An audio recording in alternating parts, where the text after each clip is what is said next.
Mi hermano Sabino le gusta siempre explicar las palabras. También en el sur de Chile hay un dialecto, también hay un pueblo originario que es el pueblo mapuche, y la palabra chillán viene del mapudungún, que es la lengua nativa, y significa silla del sol. Chillán en mapudungún significa silla del sol, el lugar donde el sol se siente. Y de verdad que si usted va en verano se va a dar cuenta que sí, el sol se sienta con bastante frecuencia allá, 40, 42 grados normalmente hay en verano, por si acaso. Pero bueno, no vine a hablar de etimología.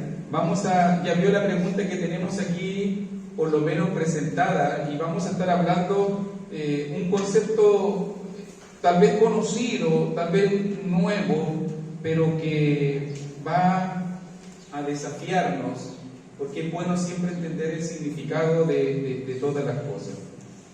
Así que mi querido hermanito, si me ayudas con la primera diapositiva, la pregunta que vamos a estar respondiendo varias preguntas en esta introducción, etimológicas, de entendimiento, pero ¿qué significa realmente? ¿Qué entendemos nosotros por la palabra? Primero quiero que vamos a la etimología para entender qué significa la palabra cristiano. Ok, y note que estuve analizando, y la palabra cristiano viene de un vocablo, cristianón, por si acaso, o cristiano también se usa en el Nuevo Testamento, y es una palabra compuesta. Quiero primero que pensemos un poco en la etimología de la palabra, de ahí vamos a mirar el concepto. Cuando hablo de la etimología estoy hablando del sentido de la palabra. Miren, y es una palabra compuesta que viene de Christos, que significa ungido o el Mesías, y Ianón, que significa pertenencia, posesión. O sea, etimológicamente hablando, cristiano significa uno que le pertenece a Cristo. Eso significa cristiano. Uno que le pertenece a Cristo, uno que es propiedad de Cristo. Decir ser cristiano es decir que Cristo es nuestro Señor, pero también es decir que Cristo es nuestro dueño. Esa es la idea, ¿ok? Eso significa la palabra, propiamente tal. Pero ahora es interesante porque esta palabra aparece en 3 oportunidades, solo 3 oportunidades en todo el Nuevo Testamento. Y la primera de ellas es en Hechos capítulo 11, versículo 26. Si quieres puedes buscarlo en tu Biblia, podemos leerlo todos juntos, ¿cierto? Y a ver si mi hermano Elías me puedes ayudar desde allí, leyendo Hechos capítulo 11, versículo 26. Dice la palabra del Señor: y se congregaron allí todo un año por la iglesia, y enseñaron a mucha gente. Y a los discípulos se les llamó cristianos por primera vez en Antioquía. Nótelo, Antioquía, muchas gracias hijo. Antioquía es el lugar de las primeras veces. Antioquía es el lugar donde por primera vez se predicó la palabra a los gentiles abiertamente. Antioquía fue el lugar donde se formó la primera congregación multicultural, pero allí también Antioquía fue el lugar donde se le llamó a los cristianos, donde se nos pasó a llamar como cristianos. Dice allí, por primera vez. Note bien. Algunos dicen que esto tenía una connotación negativa, despectiva, pero sea cual fuera la connotación, había algo en el carácter, había algo en la esencia. Note que no fue de que Cristo le puso este nombre, no fue de que un concilio decidió que íbamos a tener este nombre, sino que el nombre cristiano surge del carácter, surge del testimonio, surge de la conducta de las personas. Cuando ellos vieron a los cristianos, yo digo los cristianos, pero cuando ellos vieron a los discípulos del Señor, para ellos fue inevitablemente, ellos están vinculados con Cristo, ellos son de Cristo. Cuando ellos vieron, estamos diciendo que esto surgió por la comunidad, enseñaron a mucha gente y a los discípulos se les llamó, nótalo bien, se les llamó cristianos. O sea que lo que la gente estaba observando, lo que la gente estaba viendo en ellos, les hizo convencerse que ellos eran pertenencia de Cristo. Hoy día debería preguntarme yo, hoy día deberías preguntarte tú, ¿qué ve la gente de ti, de mí?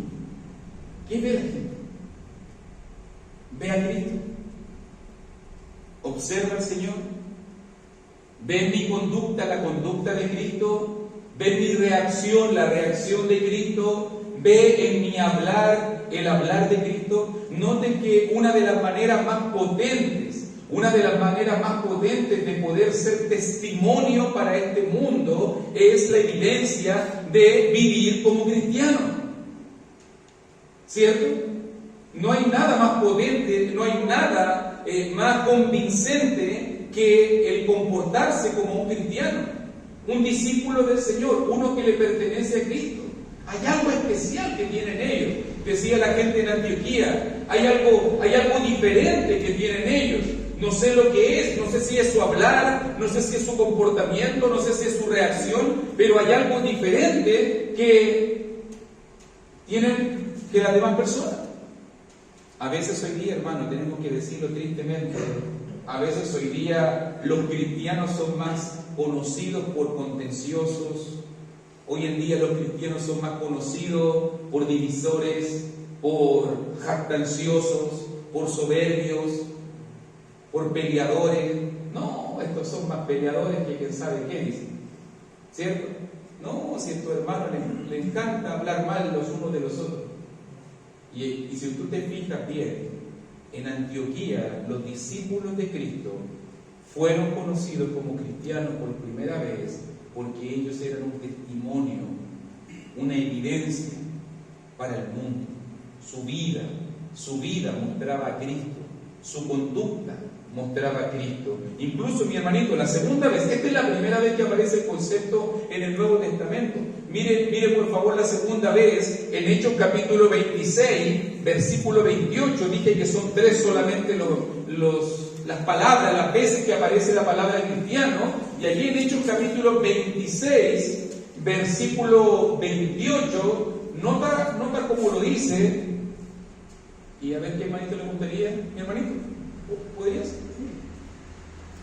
Entonces Agripa dijo a Pablo: por poco me persuades a ser cristiano. Muchas gracias, siervo. Contexto. Recuerde que hay que siempre cada palabra está en su contexto. Pablo estaba preso. Pablo llevaba casi 2 años preso, primero en Jerusalén, después en Cesarea, y allí se reúne con el gobernador, allí se reúne con Agripa, allí, me recuerdo yo también, estuvo Poncio Festo, estuvo Félix, el gobernador, pero note que en un momento Pablo comienza a predicar la palabra aquí en capítulo 26, cuando da su testimonio de cristiano al rey Agripa, y allí note la reacción de este rey pagano ante la predicación de Pablo el apóstol. Si tienes tu Biblia a mano y ves 27, ¿crees, oh rey Agripa, a los profetas? Yo sé que crees. Entonces Agripa dijo: por poco, casi me persuades a ser cristiano. ¿Qué fue lo que Pablo le predicó? ¿Qué fue lo que él vio en Pablo? Si tú te fijas, incluso presente en la escena estaba Festo, y la reacción de Festo fue totalmente diferente. En versículo 24, Festo llamó a Pablo loco. Festo le dijo: las muchas letras te vuelven loco. Pero algo vio diferente a Agripa. Recuerde que Agripa era como el rey de los judíos, Porcio Festo era el procurador, el gobernador romano, ambas autoridades estaban allí. Pablo comienza a predicar la palabra y algo está sucediendo. Y la conclusión de Agripa es lo que es maravillosa. Por poco me persuades a ser cristiano. Y Pablo dijo en 29, quisiera Dios que por poco o por mucho, no solamente tú, sino también todos los que hoy me oyen, fueseis hechos tales cual yo soy, excepto estas cadenas. Y me encanta esa frase, fueses hechos tales cual yo soy, que sean como yo. ¿Saben que Pablo veía ahora el ser cristiano como una loa? Lo veía como algo importante. Yo soy cristiano. Yo soy pertenencia de Cristo. Yo soy posesión de Cristo. Mi vida no es mía. Mi tiempo no es mío. Mis decisiones, lo que yo soy cristiano, dice Pablo. Por poco me persuade. Claro, el rey pagano fue llamado para ser cristiano, pero Pablo se sentía orgullosísimo de ser cristiano. Y miren, la tercera referencia, por favor, que se encuentra en Primera de Pedro, capítulo 4, versículo 16. Esta es la última vez que aparece la palabra cristiano en la Biblia, en el Nuevo Testamento. Y a ver si mi hermano Sabino me ayudaría, por favor, con 4:16 de Primera de Pedro, por favor. Pero si alguno parece como cristiano, no se avergüence, sino glorifique a Dios por ello. Muchas gracias, mi hermanito. Y nuevamente el contexto es el contexto de prueba. Corre aproximadamente el año 64 después de Cristo. Nerón incendió Roma y culpó a los cristianos y comenzó una persecución gravísima, potente, sobre toda la iglesia del Señor, tanto así que en capítulo 4, versículo 12, el apóstol Pedro le dice, no se sorprendan del fuego de prueba. Es parte del cristianismo sufrir también. Pero a veces la gente tiene que entender este concepto. No todo sufrimiento es justo. No todo problema, no toda tribulación, no toda angustia es por cosa buena. Hay a veces algunos que pagan las consecuencias de sus malas decisiones. Versículo, por ejemplo, versículo 15. Así que ninguno de vosotros padezca como homicida o ladrón o malhechor o por entremeterse en lo ajeno. O sea, Pedro está identificando que a veces podemos sufrir no por ser justos, por ser buenos. A veces la causa del dolor y el sufrimiento son por nuestras propias malas decisiones, por pagar las consecuencias, por nuestras malas conductas, por nuestros pecados. Entonces Pedro va a mostrarnos que hay sufrimiento justo y Pedro va a mostrarnos que hay sufrimiento injusto, que avergüenza. Nota la clave allí, versículo 16 dice, si no glorifique a Dios por ello. Mientras que dice en el versículo, dice allí, estoy mirándolo desde el 13, gócense por cuanto sois participantes de los padecimientos de Cristo, gócense con gran alegría, versículo 13, versículo 14, si sois vituperiados, sois bienaventurados, ciertamente de parte de Él es blasfemado, pero por vosotros es glorificado, así que ninguno padezca como homicida, ladrón o malhechor, pero si alguno padece como cristiano, no se avergüence. O sea, hay sufrimiento que trae vergüenza, hay sufrimiento que trae gloria, gozo, que trae en este caso glorificación al Señor. ¿Cuál es eso? Dice el versículo 16, el que padece como cristiano, el que padece por Cristo, el que padece por mantenerse firme a Cristo, el que padece por integridad a Cristo. Es diferente sufrir por mis malas decisiones, es diferente enfermar porque yo tomé malas decisiones a si yo lo estoy haciendo por Cristo, por ser un testimonio de Cristo, por ser obediente a Cristo, por ser pertenencia de Cristo, por ser un siervo de Cristo. Pedro dice, no se avergüencen, gózate, Dios es glorificado, Dios es glorificado.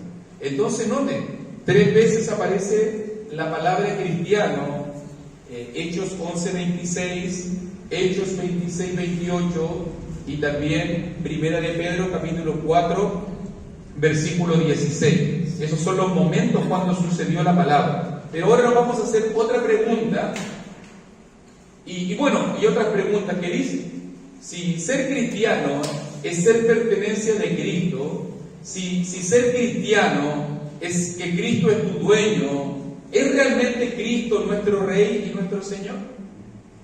Es la pregunta. ¿Cómo lo puedo ver? Más gráficamente aún, ¿le he entregado mi vida al Señor? ¿Le he entregado mi tiempo, mis fuerzas, todo lo que soy, todo lo que eres? ¿Es realmente Cristo mi dueño? ¿Es Cristo tu dueño, hermanito? Esa es la pregunta. Porque entendemos, ser cristiano significa ser pertenencia de Cristo. Esto tiene que ver con decisiones que tomamos, esto tiene que ver con el enfoque de tu vida, esto tiene que ver cómo tú vives, cómo tú hablas. ¿No le ha pasado de repente? Nos reímos un poquito, pero a veces la gente bromea y dice, ¿y no que tú eras cristiano? Y con esa boquita la vaya a Dios, y de repente en el trabajo, malas palabras, ofensas, insultos, truanerías, a veces en el hogar, insulto a la esposa, insulto a los hijos, un mal vivir, un mal comportamiento. No que tú eras cristiano. Y a veces la gente se da cuenta de nuestro cristianismo por cómo vivimos, por lo que hacemos, ¿o no? ¿Es realmente Cristo el dueño de mi boca? ¿Es Cristo realmente el dueño de mi mente? ¿Es Cristo realmente el dueño de mi corazón? Esas son las preguntas que vamos a hacernos en esta lección. Porque note ahora, vamos a ir a otro punto dentro de este mensaje más aplicativo, porque ahora entonces, ¿qué significa realmente ser cristiano? Entendimos la palabra. Ok. ¿Qué significa la palabra cristiano? Pero esta palabra conlleva un concepto, ¿y qué significa realmente ser cristiano? Y por favor, hermanito, mire este pasaje, ¿qué significa ser cristiano? Primera de Pedro, capítulo 2, versículo 21. Mi hermanito Juan, si me ayudas con la lectura, por favor. Pues para esto fuisteis llamados, porque también Cristo padeció por vosotros, dejándonos ejemplo, para que sigáis su pisada. Muchas gracias, siervo. Fíjese, dejándonos ejemplo. Ser cristiano, ser pertenencia de Cristo, ser posesión de Cristo, es estar dispuesto a seguir el ejemplo de Cristo, a seguir sus pisadas, a seguir su andar. Note que en el contexto del capítulo 2 de Pedro, como decíamos que es un contexto de persecución, hay sufrimiento, hay problemas. En el mismo versículo 18 habla de criados teniendo que soportar a patrones difíciles de soportar. El 19 habla de sufrir molestias padeciendo injustamente. El versículo 20 habla de soportar, sufrir. Entonces Pedro dice en 21, pues para esto fuiste llamado. La vida cristiana a veces no es fácil. La vida cristiana a veces va a traer conflicto. La vida cristiana a veces va a traer problemas, pero también Cristo, nuestro ejemplo, padeció. Debemos sufrir como Cristo. Debemos enfrentar las cosas como lo enfrentó Cristo. Incluso va a decir en el mismo versículo, en el mismo contexto, verso 23, quien cuando le maldecía no respondía con maldición. Allí está lo que significa seguir las pisadas del Maestro. Cuando te maldicen, tú no respondes. Cuando padeces, no amenazas. No. Cuando te atacan, no respondes. No te dejas. No retribuyes. Cristo nos dejó ejemplo para que siguiéramos sus pisadas. O sea, si tú eres cristiano, si yo soy pertenencia de Cristo y llegó el momento de enfrentar un problema, una situación, yo debo preguntarme cómo respondería Cristo. ¿Qué es lo que haría Cristo en mi lugar? ¿Cómo respondería? ¿Cómo reaccionaría el Señor? ¿De qué manera se comportaría el Señor? Incluso mire el otro pasaje, por favor, en Primera de Juan, capítulo 2, versículo 6, que lo dice aún más claro, porque el que dice que permanece en Él, el que dice que es cristiano, el que dice que es siervo de Dios, el que dice que es hijo del Señor, entonces debe andar como Él anduvo. Debe andar como Él anduvo, la primera evidencia. La evidencia de ser cristiano es tu conducta, es la vida. Andar como Él anduvo. Andar como Él anduvo. ¿Se da cuenta? Vivir como Él vivió. Responder como Él respondió. Esa es la pregunta que nosotros debemos siempre hacernos. ¿Qué haría Cristo en mi lugar? ¿Cómo respondería el Señor? ¿Cómo reaccionaría el Señor? ¿Qué haría el Señor ante esta situación? Ese debe ser siempre el parámetro, el comparativo, siempre debe ser la línea que yo debo seguir. A veces, hermanos, estamos acostumbrándonos a reaccionar como hombres. Estamos acostumbrándonos a reaccionar humanamente y se nos está olvidando un poquito cómo reaccionaría Cristo. ¿Cómo viviría Cristo? Usted se ha dado cuenta que a veces Cristo mismo dice cosas que vamos a conversar dentro de estas mismas lecciones, que es la introductoria. ¿Cuánta gente hoy en día vive en conflictos, en pleitos? No hay perdón. No, yo no me junto con él, no, yo no hablo con él, no, yo no tengo comunión con aquel, no, yo le corté comunión con él. La pregunta es, ¿Cristo haría eso? ¿Haría eso el Señor? No, yo hablo mal de él, no, aquel hizo esto, aquel hizo acá. ¿Cristo hablaría mal de alguien? ¿Cristo amaría? ¿Serviría a los demás? ¿Qué haría Cristo en mi lugar?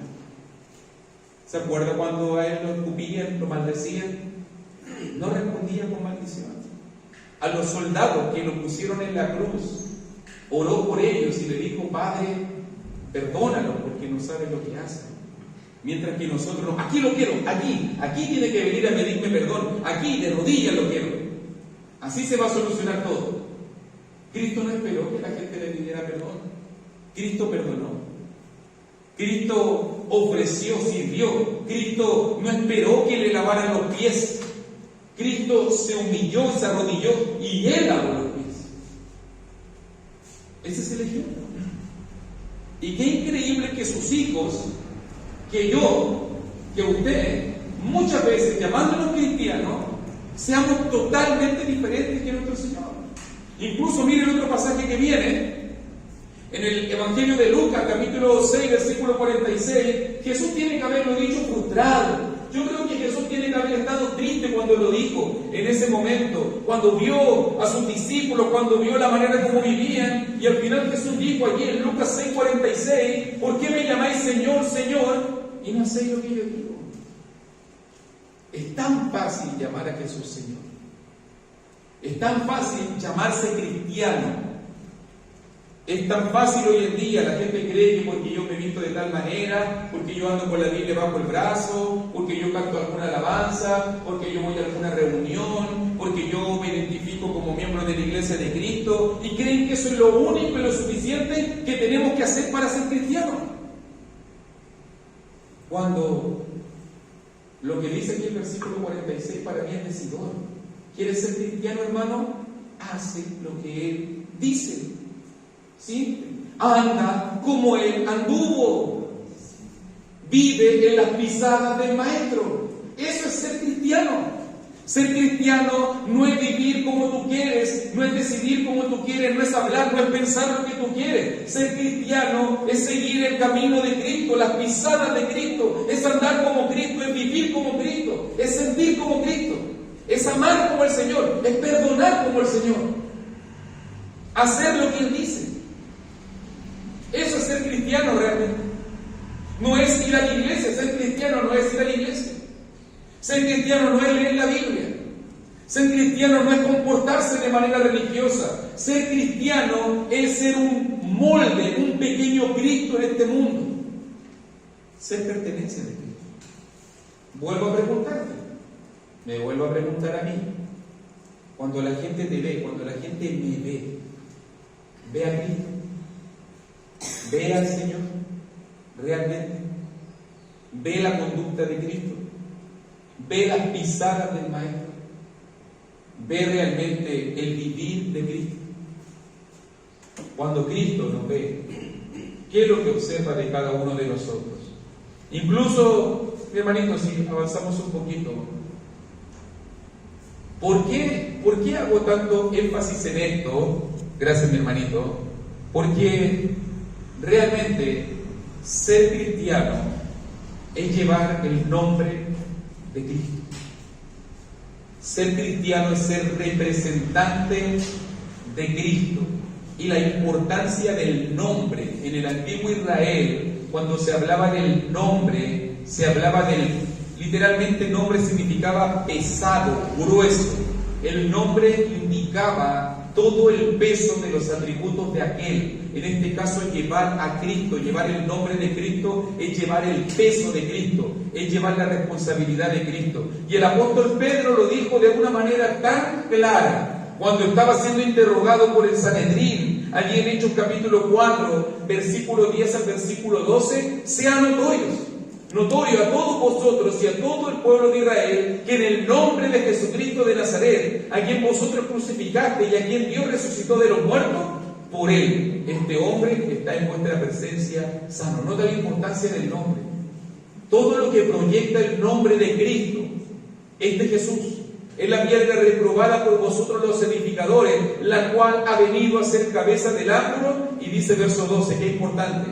Y en ningún otro nombre, en ningún otro hay salvación, porque no hay otro nombre bajo el cielo dado a los hombres en que podamos ser salvos. ¿Te das cuenta la importancia de ser cristiano? ¿Te das cuenta la importancia de llevar el nombre de Cristo? ¿Eres cristiano? Hermano, amén. ¿Es cristiano? ¿Llevas el nombre de Cristo?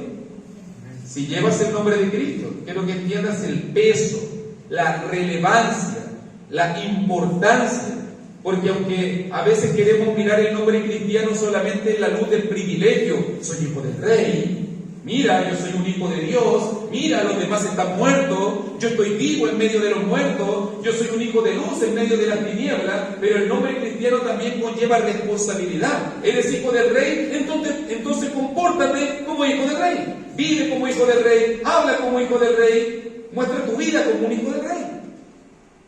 Realmente, siempre queremos proyectarlo en el privilegio y no en la responsabilidad. Y yo quiero hoy día presentarlo en el privilegio, pero también en la responsabilidad. El nombre de Cristo conlleva peso. Él es cristiano, el nombre de Cristo te hace hijo del rey. El nombre de Cristo te da salvación. En ningún otro nombre. Cuando lo invocamos, cuando nos bautizamos, cuando nos convertimos, el nombre de Cristo, Cristo mismo, invocamos el nombre del Señor, pero ahora eso lleva un peso y una responsabilidad. Somos embajadores de Cristo. Somos representantes de Cristo. El otro pasaje, por favor, es Filipenses, mi hermano. Y también lo dice. Filipenses capítulo 2. Otro pasaje que también indica la importancia del nombre.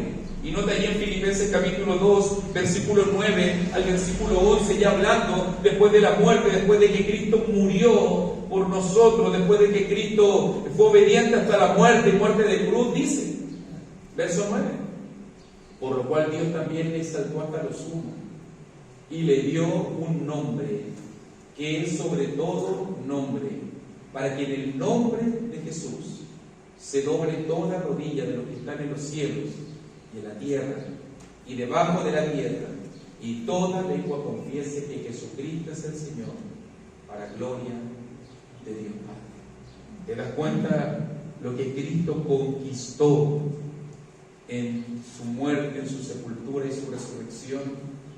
Y ahora que Él ha resucitado, ahora que Él ha vencido la muerte con poder, ahora, nota el énfasis del pasaje, toda rodilla se doblará, toda lengua confesará. Dios lo exaltó hasta lo máximo, lo exaltó hasta lo sumo, lo puso por encima de todas las cosas. Yo me pregunto, si Dios exaltó al Cristo hasta lo máximo y hasta lo sumo, ¿qué lugar en tu vida tiene Jesús? ¿Qué lugar ocupa? ¿Dónde lo pones? ¿Está en lo máximo? ¿Está ocupando el primer lugar? Si Dios lo exaltó hasta lo sumo y lo puso a la diestra del Padre, y allí en este momento está en la gloria de Dios, ¿cuál es el lugar que Cristo ocupa en tu vida? ¿Qué lugar ocupa en mi vida? Los ángeles y los principados se postran y doblan sus rodillas. Toda lengua confiesa. Por si acaso quiero decírselo bien, si tú notas los tiempos verbales en este pasaje que a veces no se explica, los tiempos verbales, normalmente estamos acostumbrados a mirar este pasaje en un futuro. No, esto indica un futuro. Pero si tú miras bien, el pasaje en Filipenses capítulo 2 no está hablando de futuro, sino está hablando de presente. Por lo cual Dios le exaltó, incluso es un presente perfecto, que indica acontecimientos que sucedieron en el pasado, pero que tiene efectos en el presente. No es que toda rodilla se doblará. Nótalo. No. No se va a doblar. Ya se dobla. Ya se dobla. No es que toda lengua confesará. Ya confiesa. Entonces yo lo digo de esta manera, porque la perspectiva del cristianismo, el cristiano debe vivir con su rodilla doblada en esta tierra, para que cuando llegue el día final pueda doblar su rodilla en el más allá. El cristiano debe vivir con su lengua confesando el nombre de Cristo en esta vida, para que cuando llegue el día final siga confesando el nombre de Cristo. Pero hay personas que en toda su vida van a doblar la rodilla al Cristo. Hay personas que en toda su vida no van a confesar el nombre de Cristo, y ellos quieren hacerlo en el día final. No lo van a hacer. No lo van a hacer. Por eso es que yo como cristiano debo acostumbrarme. ¿Qué es ser cristiano? En este contexto y en este pasaje, ser cristiano es doblar la rodilla a Cristo, es exaltar a Cristo hasta lo sumo. Ser cristiano en este pasaje es vivir una vida que confiesa el nombre del Señor. Jesucristo es el Señor, para gloria de Dios Padre. ¿Es Jesucristo el Señor? ¿Es para ti el Señor? ¿Es el Señor de tu vida? Vive doblando la rodilla. La idea de doblar la rodilla no indica solamente una posición física, sino que lo que indica es una posición de sumisión, una actitud de reverencia, es una actitud de humildad. El que dobla la rodilla es el que está por debajo. ¿Estás tú por debajo? ¿O está Cristo por debajo de ti? ¿Quién es el que manda realmente en tu vida? ¿Quién es el que gobierna realmente en tu vida? Quiero que se entienda esta idea de lo que es ser un cristiano, ¿cierto? Ser un cristiano tiene que ver con entonces la vida que vivimos, no solo con un nombre. Ser cristiano entonces indica cómo tú andas, las pisadas que sigues, a quién obedeces, bajo quién sirves, la sumisión. Ser cristiano indica entonces no solamente un título o una pertenencia, sino que realmente ser cristiano tiene que ver con todo lo que hacemos en nuestra vida. Y yo creo que en estas sucesivas lecciones que vienen, nuestros hermanitos nos van a presentar maneras prácticas como mostramos nuestro cristianismo. Y creo que vamos a estar todos de acuerdo, que así como ser cristiano es uno de los privilegios más grandes que puede haber en el mundo, también ser cristiano es una de las responsabilidades más grandes que pueden haber en este mundo. Si tú llevas el nombre de Cristo, entonces vive a la altura de Cristo. Si tú te dices ser cristiano, entonces preocúpate y enfócate de ser cristiano, ¿cierto? Sé que todos los que estamos aquí, la mayoría todos somos bautizados, ¿cierto? Todos somos bautizados porque tenemos una parte, pero no es necesario ir hacia allá, hermano, nada, no se preocupe, vamos a hablar hasta aquí. Porque obviamente que esta lección está preparada también para aquellos que se hacen la pregunta, ¿cómo puedo ser cristiano?, ¿cierto? Y la otra parte de la lección mostraba el plan de salvación y cómo poder ser convertido en cristiano. Pero como sé que todos los que estamos aquí somos cristianos, sería una clase la dejamos para el domingo, ¿cierto? Dejamos esa parte para el domingo. Pero hermanito, este es el desafío. Vimos lo que significa la palabra. Somos pertenencia de Cristo, posesión de Cristo.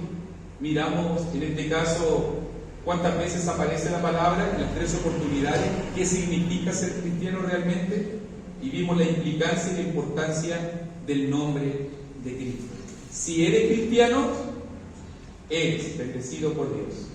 Si eres cristiano, eres un siervo del Señor. Pero recuerda que también si eres cristiano significa que eres pertenencia de Cristo. Hemos sido comprados por precio, hemos sido, en este caso, adquiridos por la sangre del Cordero. Ahora vivamos a la luz. ¿Ok? Así que el Señor les bendiga, mis queridos hermanitos. Quería dar esta pequeña introducción por lo menos, y muchas gracias por esta preciosa oportunidad. Sé que mis hermanitos que vienen más adelante van a mostrarnos más prácticamente, aplicativamente, todas estas ideas que yo traté de graficar en esta pequeña introducción. Así que Dios les bendiga, muchas gracias por esta preciosa oportunidad y sigamos deleitándonos con la poderosa palabra de Dios. Amén.